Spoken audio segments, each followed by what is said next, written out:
Going to be about making some doll furniture. And I've been making doll furniture for my Keystone of Boston dollhouse that I bought and I'm planning on restoring. And I haven't started that process quite yet, but that's coming. What I'm doing now is I'm repopulating the house with furniture that I'm making that's either a reproduction of the era of the doll furniture that was produced during that era, 1930s, or getting close to what it looks like.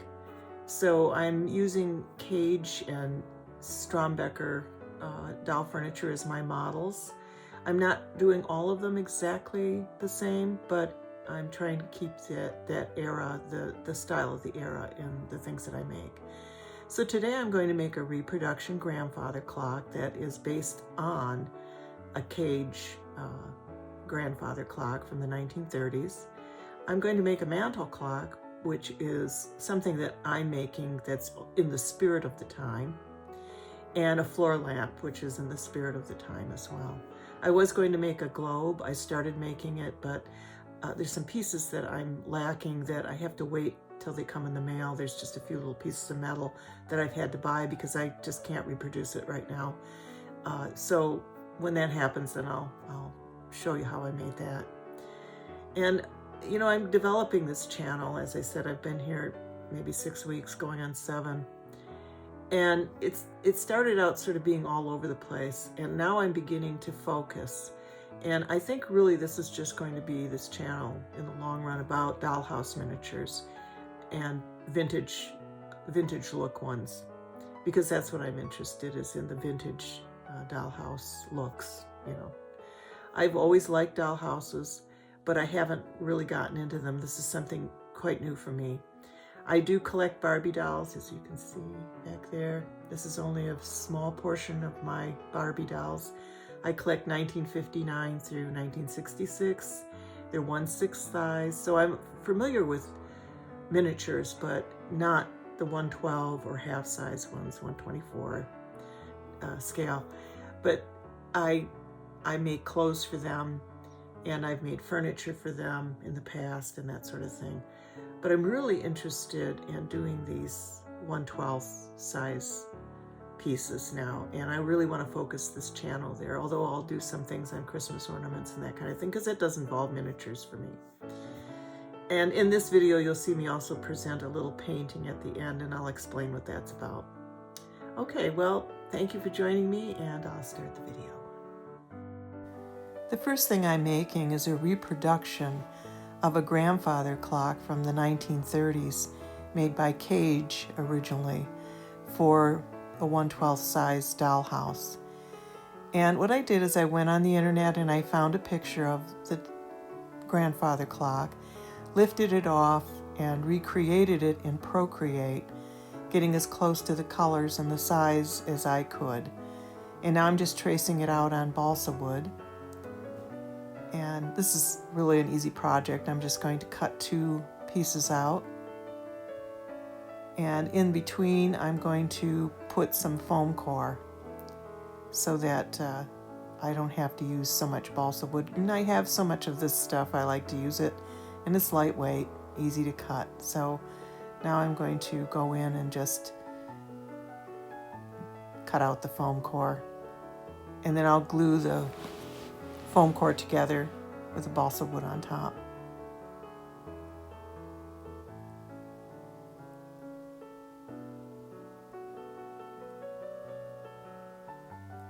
This foam core came from Dollar Tree, and I bought it when it was still Dollar Tree, so that was probably 4 or 5 years ago, and it was $1. It was a great big piece. Now it's $1.25 for the same thing, and I hear Dollar Tree is going to raise their price soon again. Maybe they have in most places to $1.50.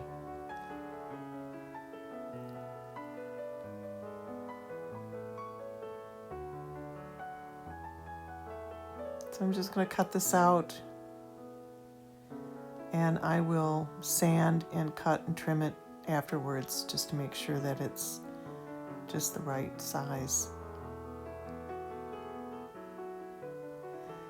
A lot of the doll furniture from these companies, US companies, such as Kage and Strombecker, and I'm only using those two as an example, are very simple construction.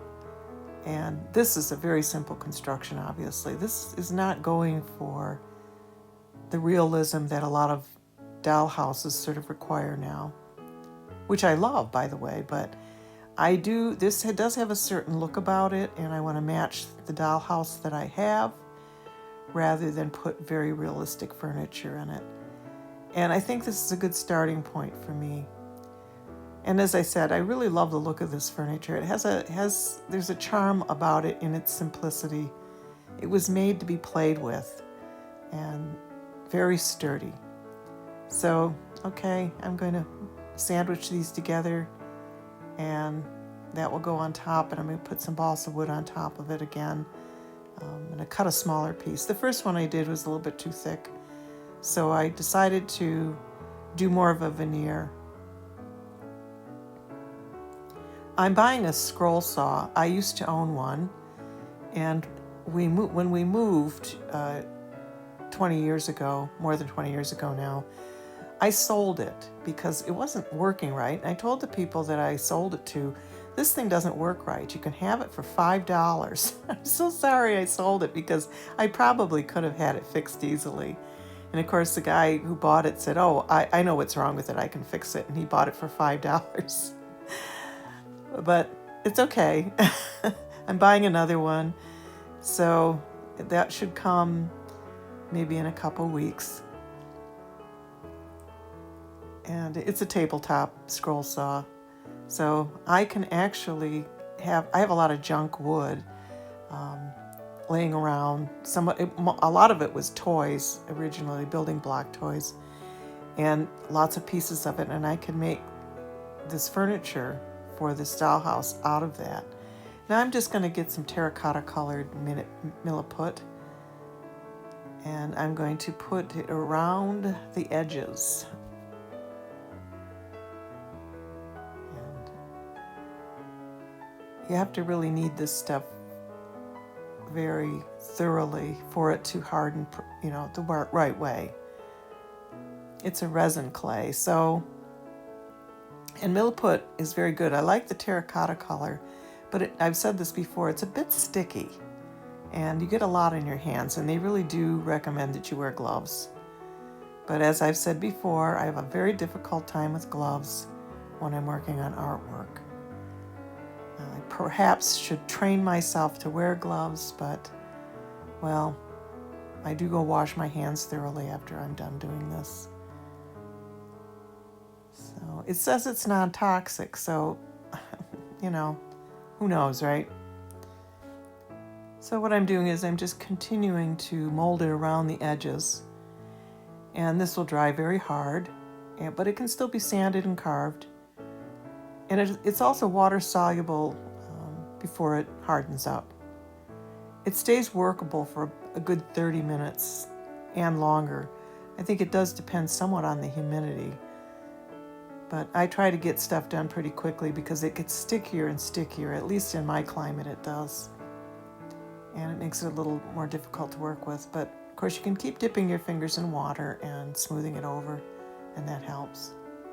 I made extra here because I'm also going to fill some frame molds with the residue, with whatever's left over. I don't waste this stuff. I keep molds on hand now. And whenever I have a little bit extra, I push it into the molds and make something out of it for later use so that I don't throw this stuff away because this stuff is really expensive. I'm just going to go around this whole thing and keep pushing it in so that it covers all of that foam edge and the wood edge. This is not going to be as thick as the original. I was going to make it wider, thicker, but I decided against it because the dollhouse I have is quite small, actually, the inside, and I didn't want this to take up that much room. So I'm making it a little slimmer.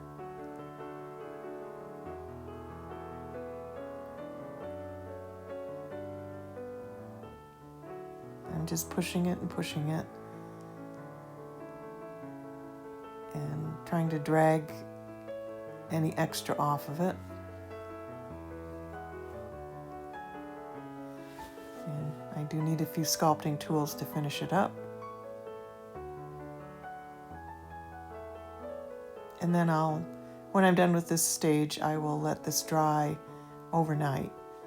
And then I'll come back and sand it and carve whatever else needs to be taken off of it. Before I paint it, of course.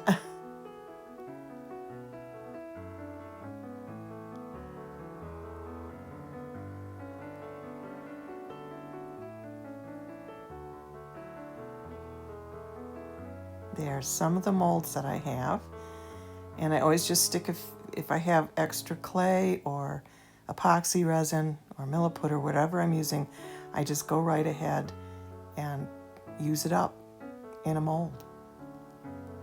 And these are just picture frame molds and photo N molds.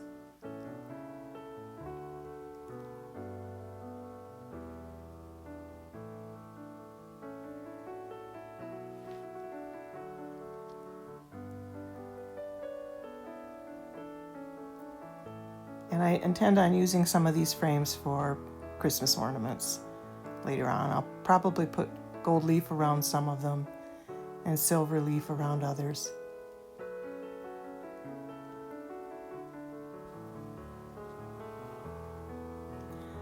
It's been 24 hours since I put this epoxy on, and I'm now going to just sand it. I'm just using some inexpensive emery boards that I picked up. I picked up a bag of them, I don't know, maybe it was last week, that had like 20 of these emery boards in it, and it was really inexpensive. And I also just have some sanding blocks that I'm using that are a little rougher. The emery boards have a finer grain on them, so I'm just using both of them. And I'm just going to go over it and make sure that everything is cleaned up, and I'm just getting it ready to paint.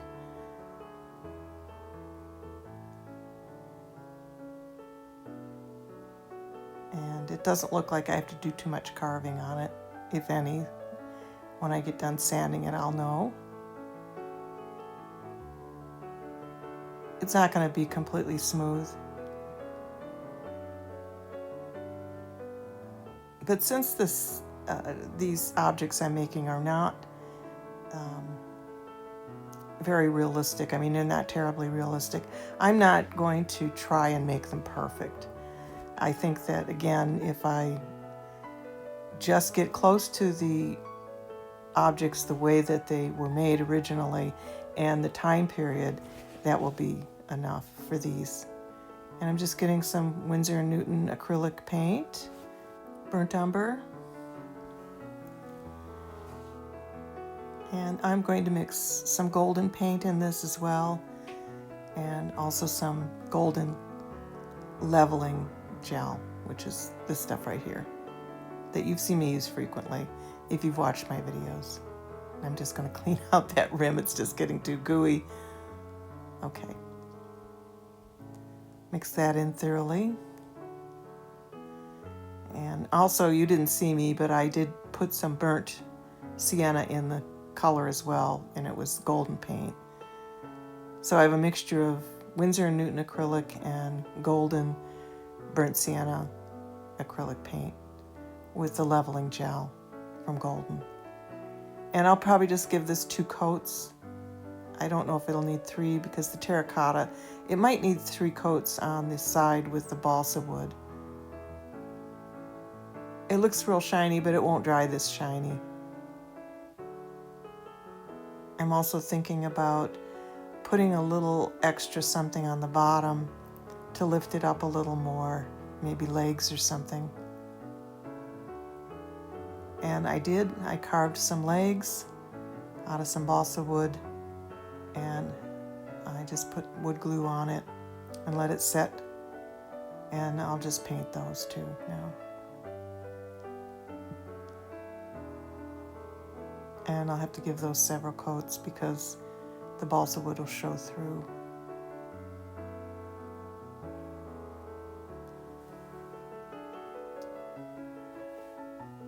Again, this is a very easy project. I know a lot of people use Procreate or Photoshop, and but there are many out there who don't know how to use those programs. And well, it's very useful to make reproduction fabric and graphics like I'm using for that grandfather's clock. Now I have buttons. This is a huge jar of buttons, and this goes back several generations.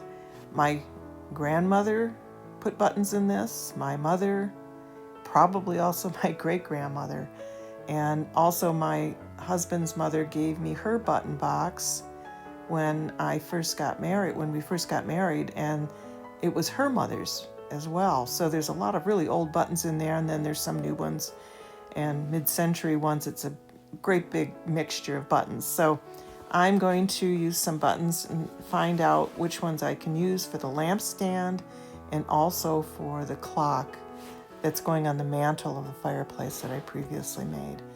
So I'm starting out with this shape, but I do change the shape of it later because it ends up being a little bit too big.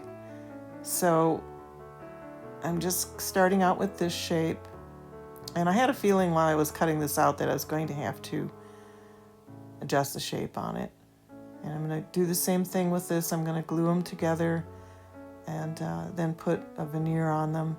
And this is what I was thinking about, putting balsa wood legs on it, but I did change my mind later. And I'm going to thicken this up a little more. Since it's going on the mantle, I wanted it to be a little wider. It would make it a little more stable. And I'll just glue these together with wood glue. And as I'm going along here, I did change my mind about quite a few things on it, but you'll see that. But you'll get the idea of how you can make stuff out of foam core. And by the way, when you get wood glue is sandable, which is really nice. So that's why I'm coating the edges with this, because after it's dry, I can sand it down a bit more, so reshape it a bit. Okay, I'm just going to let that dry. On a pop bottle lid. And now that the grandfather clock is dry enough, I'm going to glue this on, this decal, it's not a decal, but the graphics. And then I'm going to cover the whole thing after I glue it on with tacky glue. I'll just paint it on. I'll go over the whole thing afterwards with Mod Podge. I also did use some of those markers, those gold metallic markers that are called chrome markers, to do a little bit of go over some of the yellow so it had some gold on it. I did that previously. So this is just smoothing it out, making sure there's no lumps or wrinkles. You can see where I used the marker. I'm just standing it next to the antique chair, the original chair from Kage. And now I'm just going to go back and start working on the mantel clock again and trimming it, cutting it back so that it's even on both sides. And don't get nervous watching me use that knife. I am very careful when I carve. And I do have quite a bit of hand strength from working so long on my farm and sculpting and doing the work that I do. So I do have quite a bit of control with my hands, even though I have arthritis in them. And I'm just going to go over and sand some of this off again, and I'm going to use a button as part of the face on the clock. Now I'm going to use epoxy sculpt this time to go around the edges. And I do love epoxy sculpt the best. And I do think it's a bit cheaper It's a really good product, at least here in the United States. And it's the same thing. It's a 2-part. Get the same amount. Don't mix them until you're ready to use it.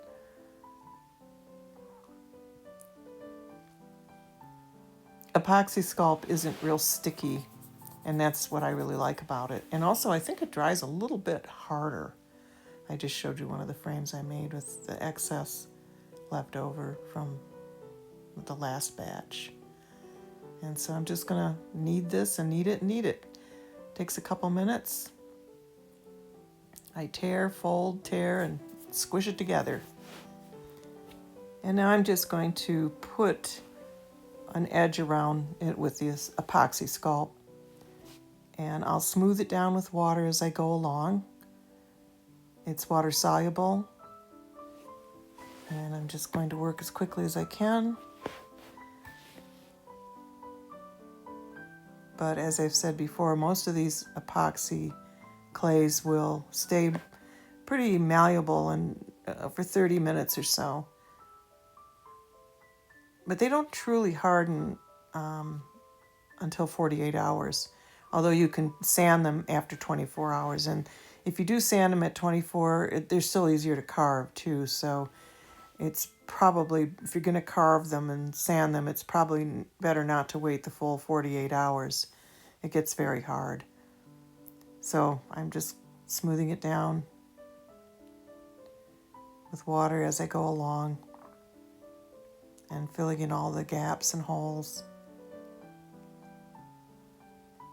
for this little mantel clock.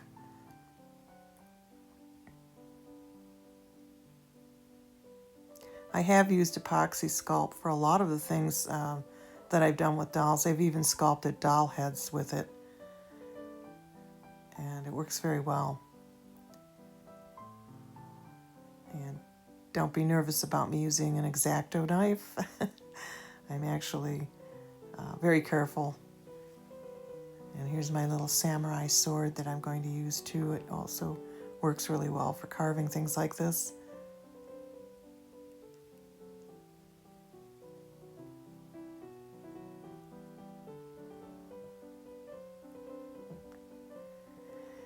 And now I'm going to put the Mod Podge over the top of this graphic that I had printed out. And that'll protect it.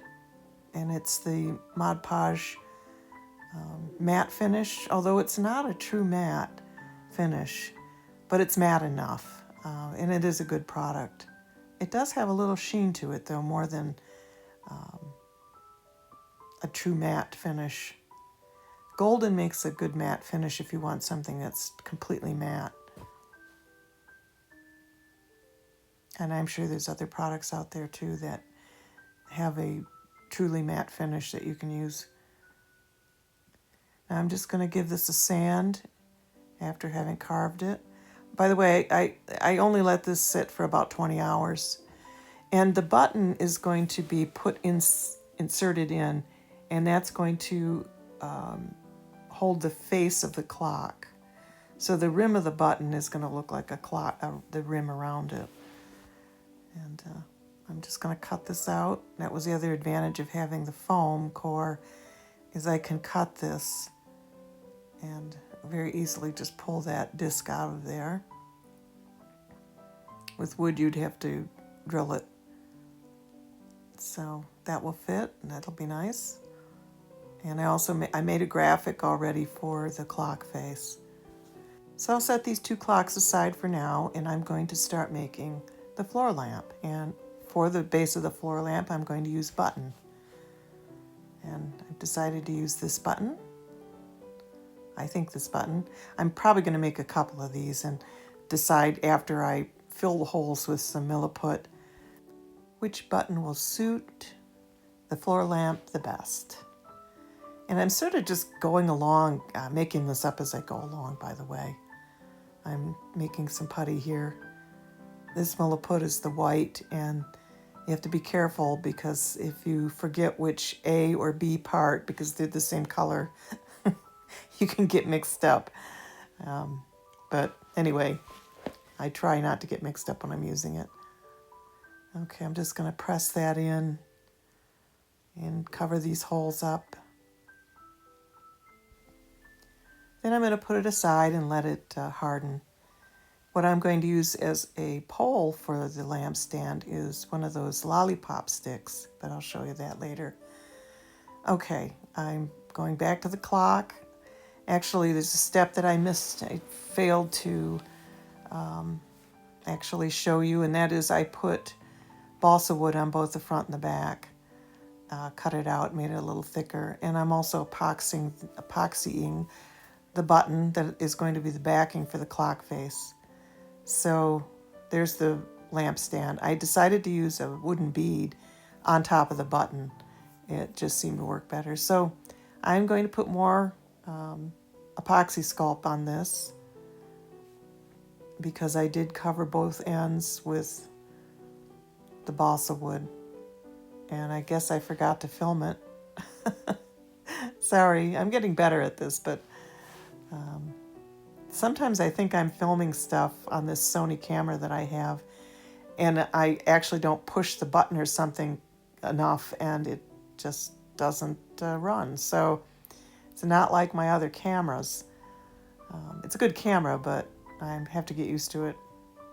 So I'm just going to do the same thing I did before, which is smooth it around the whole thing, and then I will get a little water and smooth it more, and then sand it. So you've seen this before, so I won't go through the whole thing, but there it is. It's almost finished now, and I just got to let it harden. Here's where I realized it was too big, and I needed to cut it down. It just was too big. So anyway, I'm sanding it, and I'm going to cut it back. So I'm just going to take my knife and cut right through it. It just looked too big to me. And I decided I was going to change the shape of it a little bit as a result, just to pull it in and make it look a little smaller. But the nice thing is that it's very easy to cut because it's just balsa wood and foam core with a little bit of epoxy sculpt on it. And I'm just going to sand it down again and reshape it one more time, which you won't see here. I'm just going to, after you see this, I'm going to trim the bottom part inward, and then I'm going to add legs to the clock. And I've already trimmed it.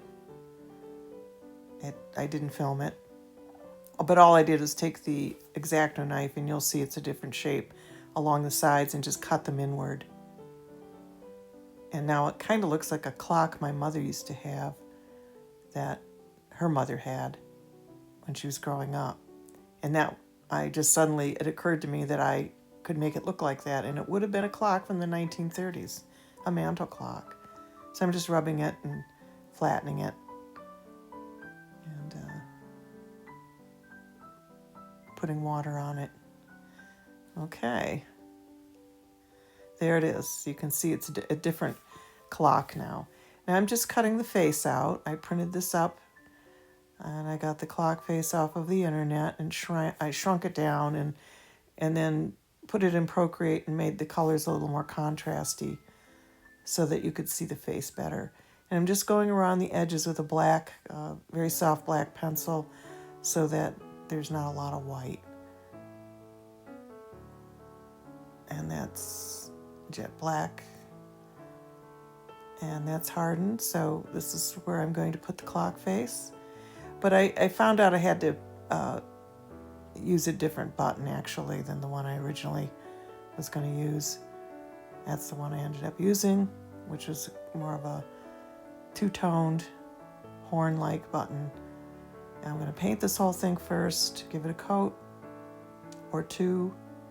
And I've got golden paint mixed also with the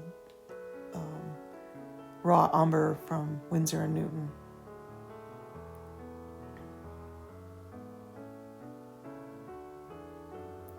And I just put a pin in the bottom of it so I could paint it and not get my hands completely filthy dirty, full of paint. I guess it's not filthy dirty, but you know what I'm saying, stained with paint. So this just made it a little easier, that's all.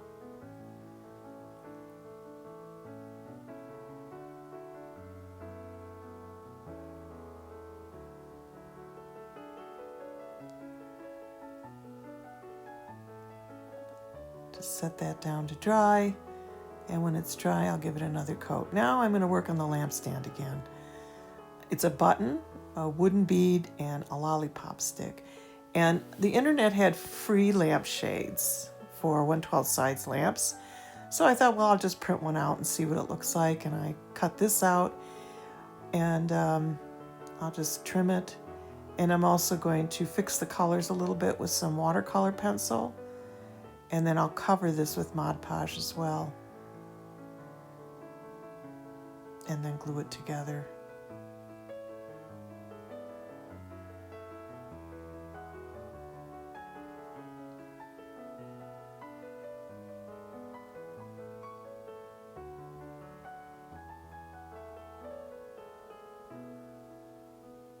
And I'll paint this whole stand so that it's all one color. So it's a button, wooden bead, lollipop stick, and an internet lampshade. And I just put in the search 1/12 lampshades, and this is one of the things that came up. So I'm just putting watercolor pencil on it, adding a little blue. Now I'm adding a little bit of red.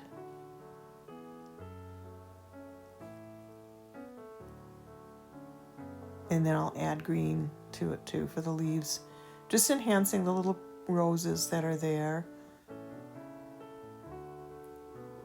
and making the leaves a little greener.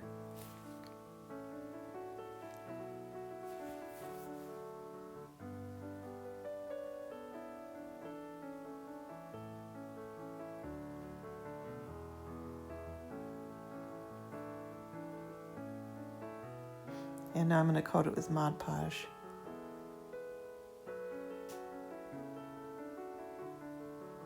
This will also make it a little sturdier.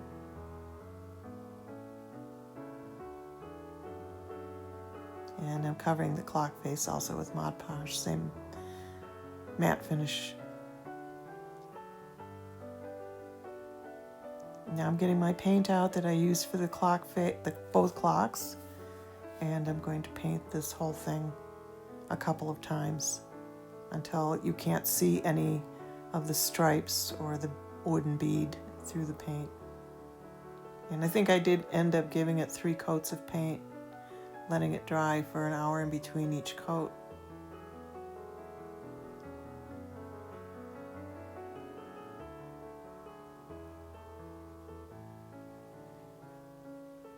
And there's the clock again. I'm going to give that a little bit more paint.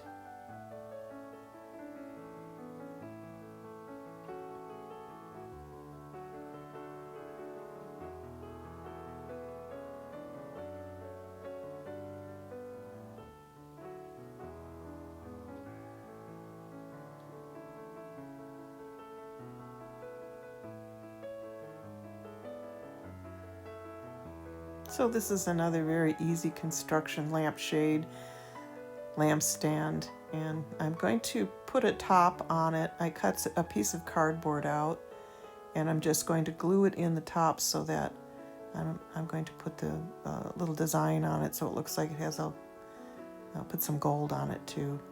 And the inside is just tacky glue, and this will sit on top of the pop stick. And I do end up painting it again on the outside and in the inside.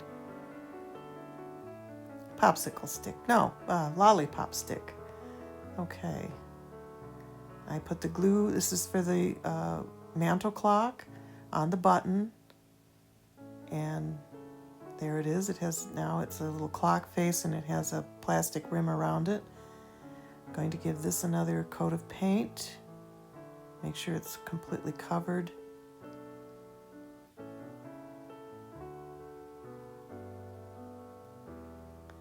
I plan on making some more lamps, table lamps, and a couple more of these floor lamps, but a little different design for each. And I need to make some end tables too, because the living room is the room that's getting done first for my dollhouse. Okay, there it goes. That's how it's going to fit, so I'll glue that in. Okay. Now the lampshade is getting glued on. And again, I'm just going to put a little bit of tacky glue on top, and I'll put it on. And then I have a little pin that I cut, and I will put some gold on it. I tried to double the pin up and it wouldn't work. So I ended up just using the head of a pin, a glass bead pin, and then I put the metallic gold on it afterwards. I wanted it to be stacked twice, but it just wouldn't work. I finally gave up. I kept trying it. I wanted there to be, 2 beads, but it just wouldn't, I couldn't do it. It just wouldn't stay. So you can see me struggling with it. No, it didn't work. Forget it. Just got to know when to quit, I guess.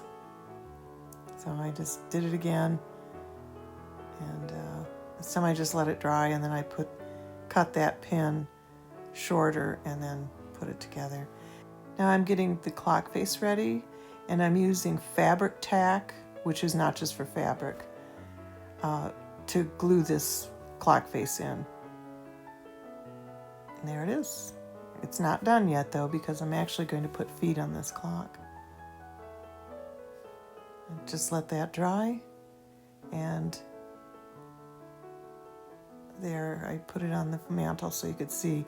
Now I ended up putting feet on it with 4 small wooden beads, and I said I would show you a picture in the end. I made a series of these folk art pictures, and they're very large paintings actually, just to experiment with them. I think I made 5 of them, and what I did is I photographed them, and I just took the photograph and shrunk it down. So that's actually my artwork. And there's the grandfather clock finished. And I did touch it up with some gold, and there's the little mantel clock with the feet. It does have a chip out of the side. I noticed that later, so I'm going to fill that and just patch that up. Whether I could leave it too, it kind of adds some character to it. And there's my lamp that I made, and that's all painted. And there's the lampshade that's been recolored, and the lollipop stick, a single bead at the top, made from a pin. That's the top part. And so there, my living room is starting to get put together. And there's the clock again. I'll show it a little closer with the beads. And it has a button for a rim.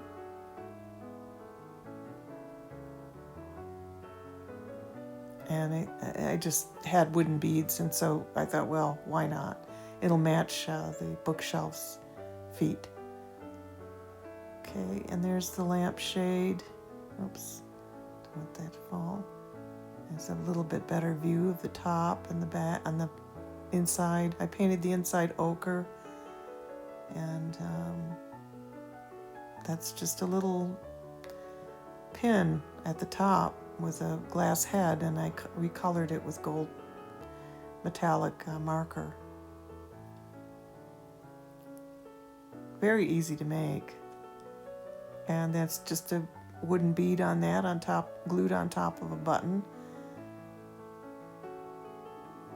And as I said, the lampshade just came off the internet. So there you go. I'm getting my little room finished, and there's my little painting again. Let me turn it around. And that is one of my original paintings shrunk down. So that's my artwork. And I'll continue to use these primitive paintings inside this little house, because I think it goes really well. And that's just a stag. It's American primitive folk style art. It's not the usual way I paint. I only did 5 of these, and I did them, I don't know, maybe 6 or 7 years ago. And there's the little clock. That's a reproduction of a Kage grandfather clock with the graphics. Well, thank you for watching, and if you like this video, please like and subscribe and make a comment. I would appreciate it. There's my little grouping so far. Bye-bye.